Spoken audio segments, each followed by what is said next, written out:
I'm Helena Wadia and this is the Evening Standard's front page. Boris Johnson has rejected requests from Conservative MPs to speed up the end of lockdown by saying that the way out will be cautious but irreversible.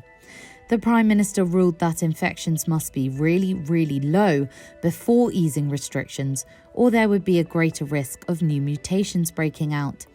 He stressed no decisions have been taken on ending lockdown yet, though he hoped all schools will go back from March 8th.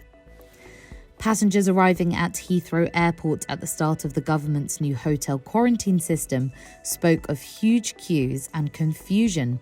From 4 a.m, any passengers returning to England from red list countries, such as Brazil or South Africa, are obliged by law to quarantine in designated hotels for 11 nights. However, Heathrow Airport faced chaos this morning as travellers reported big queues in the immigration hall, with Border Force staff trying to establish who was on the red list. Hope in the capital as deaths from COVID-19 have fallen 70% in London over the past 3 weeks.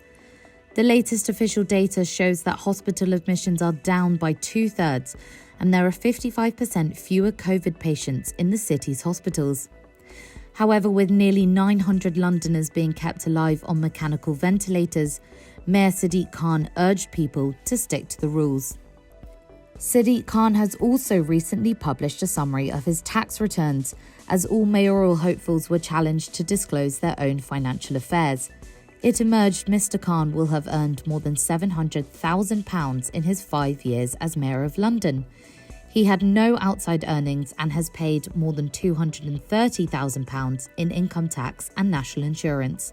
Karen Buck, who is chairwoman of Mr. Khan's re-election campaign, today challenged the other candidates to follow his lead and come clean over their own tax affairs. Both the Tory candidate Sean Bailey and Green candidate Sean Berry are members of the London Assembly, earning them over £58,000 a year.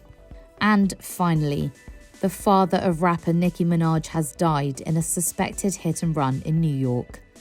Police have said Robert Mirage, who was 64, had been walking along a road in Long Island on Friday evening when he was struck by a car which then drove away from the scene.